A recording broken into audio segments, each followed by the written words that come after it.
Are you ready, Natalie? Lee, are you ready? So as we've been doing our writer's workshop, we've been working hard to think about spaces. So I have this anchor chart right here. At the top, Matthew, please stop. It says spaces. And I have the same sentence 3 times.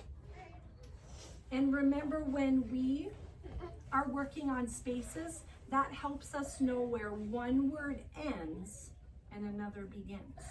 So I want you just to look at this anchor chart for a minute, and I want you to do some noticing. And we've done anchor charts before, so none of these are bad, right? We've got all the same words, but some of them are a little bit easier to read, okay? So my sentence is, the dog is brown, okay? So when you look at this one right here, do you see the words? The dog is brown, okay? So you can see all the words. Well, let's talk about that in a minute, Lydia, okay? So Lydia said, why are there no spaces there? Now look at this one. It says the same thing. Read it with me. The dog is brown. There's some spaces there, right? And let's read this one. The dog is brown. Now do a little bit of thinking. When we talked about spaces, we talked about how you can use your finger in between them. I even showed you yesterday or the day before that you could use a stick between them. So tell me about this sentence. Does it have any spaces? No. It doesn't have any spaces. The words are still there, but our goal is to make what? Spaces in our writing. So do you think that this is the best one? No, because there are no spaces, right? There's still words there, because when we're doing our writer's workshop, we have words. But since there are no spaces, do you think that would be a happy face or a sad face? I mean, there is words there, but the goal is spaces, right? There's a little bit of spaces. So I'm going to write a sad face there, okay? Because our goal is spaces. Now look at this one right here. Are there spaces? How are the spaces in this sentence different than this sentence? Give me a thumb, please. How are they different? Tabarak. Put your hands in your lap. They're not each other. Say it one more time. They're not each other. They're not each other? Because Can you tell me more?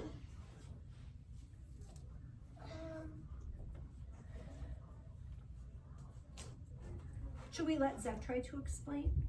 I think you're onto something. I'm just not quite sure I understand. What did you notice, Zev? They're farther away because the other one down is a little closer. These are a little closer, so these are farther away, so maybe the space is too much or too big. Is that what you were trying to say? So there's at least spaces there, right? So that's better than this one because it makes it a little bit easier to read. So for this one, Matthew, I am going to put a straight face. It's getting closer, right? And then when we look at this one, there is a finger space or a stick space. Now it might be a little bigger, a little smaller sometimes, but this is what we would say is probably about just right. That's a happy. Kinsey, what were you going to say? What kind of a face? I think I heard you. Happy. Would you agree, friends? Happy. So this is kind of our end goal when we are making spaces in our words. And guess what? You're not going to get it perfect each time. This is a new skill that we're working on. But if you try your best, you're probably going to get this one or this one. If you forget, that's okay. I'll remind you because we're working hard to put spaces in our writing because Get the sound. that's what good writers do. Good writers put spaces in between their words so it's easier to read, okay? So in just a minute, I'm going to send you to your spot and you are going to write this sentence. So turn your eyes this way. The dog is brown. Let's read it. The dog is brown. So in your writer's notebook, you're going to turn to the very next page and you get to write this sentence and you're going to do this directed drawing. Puppy. But guess what? The little girl in there draws or colors hers what color? Would it make sense for you to color yours pink when it says the dog is brown? So today you need to color your dog brown, okay? So I'm going to give you this space stick. And what's going to look different for you today, instead of us all sitting up at the rug together, I made a seesaw activity. So you'll go to seesaw. This activity will be pinned to the top. You will see the sentence there. That's the first job to do, okay? The date will go on there too.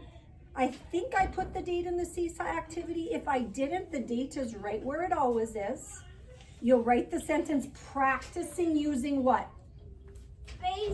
Spaces. And then you'll draw the puppy. And if you have time, you're going to draw the setting too. Make sense? Make sense. So today, I'll give you a space stick. In your writer's notebook, make sure it's your writer's notebook. You'll turn to the next open spot. You'll use your space stick and you'll get right to work. You have your reference in Seesaw. Are you ready to go? Okay. I'm going to turn this camera off and I will give you your stick.